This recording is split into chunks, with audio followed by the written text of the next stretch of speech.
Hello, fellow heirs. Welcome back to Weekday Wind Down with the Word, where we are reading through the book of Exodus. And today we will be reading chapter 30 in the NLT version.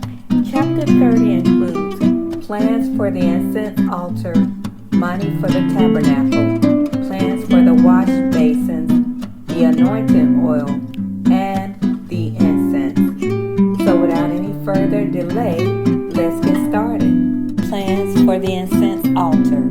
Then make another altar of acacia wood for burning incense. Make it 18 square inches and 36 inches high, with horns at the corners carved from the same piece of wood as the altar itself. Overlay the top, sides, and horns of the altar with pure gold, and run a gold molding around the entire altar. Make 2 gold rings and attach them to opposite sides of the altar below the gold molding to hold the carrying poles. Make the poles of acacia wood and overlay them with gold. Place the incense altar just outside the inner curtain that shields the Ark of the Covenant. In front of the Ark's cover, the place of atonement that covers the tablet inscribed with the terms of the covenant. I will meet you there. Every morning when Aaron maintains the lamps, he must burn fragrance incense on the altar. And each evening when he lights the lamps, he must again burn incense in the Lord's presence. This must be done from generation to generation. Do not offer any unholy incense on this altar, or any burnt offering, grain offerings, or liquid offering. Once a year, Aaron must purify the altar by smearing its horns with blood from the offering made to purify the people from their sins. This will be a regular annual event from generation to generation, for this is the Lord's most holy altar. Money for the tabernacle. Then the Lord said to Moses, whenever you take a census of the people of Israel, each man who is counted must pay a ransom for himself to the Lord. Then no plague will strike the people as you count them. Each person who is counted must give a small piece of silver as a sacred offering to the Lord. This payment is half a shekel based on the sanctuary shekel, which equals 20 gerahs. All who have reached their 20th birthday must give this sacred offering to the Lord. When this offering is given to the Lord to purify your lives, making you right with Him, the rich must not give more than the specified amount, and the poor must not give less. Receive this ransom money for the Israelites and use it for the care of the tabernacle. It will bring the Israelites to the Lord's attention, and it will purify your lives. Plans for the wash basin. Then the Lord said to Moses, make a bronze wash basin with a bronze stand. Place it between the tabernacle and the altar, and fill it with water. Aaron and his sons will wash their hands and feet there.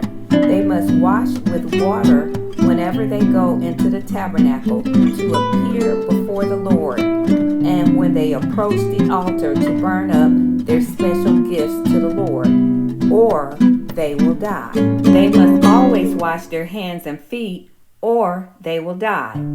This is a permanent law for Aaron and his descendants to be observed from generation to generation. The anointing oil.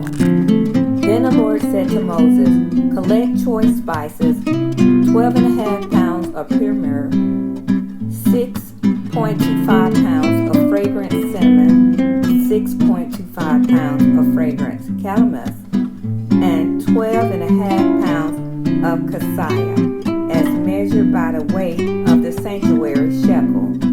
Also, get 1 gallon of olive oil. Like a skilled incense maker, blend these ingredients to make a holy anointing oil. Use this sacred oil to anoint the tabernacle, the Ark of the Covenant, the table and all its utensils. utensils, the lampstands and all its accessories, the incense altar, the altar of burnt offerings and its utensils, and the wash basins with its stands. Consecrate them to make them absolutely holy. After this, whatever touches them will also become holy. Anoint Aaron and his sons also, consecrating them to serve me as priests. And say to the people of Israel, this holy anointing oil is reserved for me from generation to generation. It must never be used to anoint anyone else. You must never make any blend like it for yourselves. It is holy, and you must treat it as holy. Anyone who makes a blend like it or anoints someone other than the priest will be cut off from the community. The incense. Then the Lord said to Moses, gather fragrant spices, resin, droplet, mollusk shell, and galbanum, and mix these fragrant spices with pure frankincense, weighed out in equal amounts. Using the usual techniques of the incense maker, blend the spices together and sprinkle them with salt to produce a pure and holy incense. Grind some of the mixture into a very fine powder and put it in front of the Ark of the Covenant, where I will meet you in the tabernacle.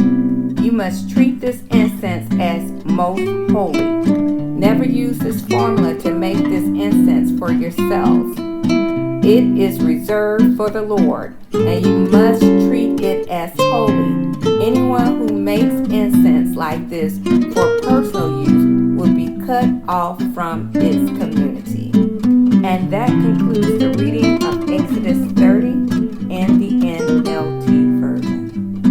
I was thinking about as they were anointing the different items in a tabernacle, how, we do the same today when we purchase a new home, or maybe not everyone, but I know I'm accustomed to this, tradition of anointing someone new home or place of living. It may not be new, but they move into a new apartment. It's new to them. And, sometimes we'll come together and anoint that place for them. And also, I've heard of people anointing their cars and just anointing different things. And I never have really thought about it until I was reading just now how this is probably where people are getting it from, to anoint different items.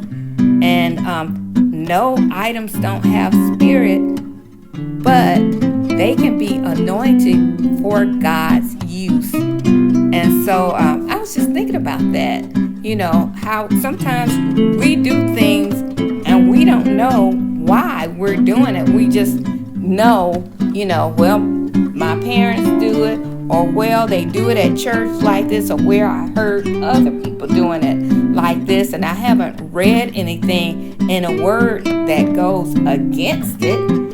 And so you sometimes you go along with it because it sounds good, but now I see, how they, anointed items back in the Old Testament for God's use, for holy purposes. And I think that's the intent that people have today when they anoint their houses and their cars and stuff.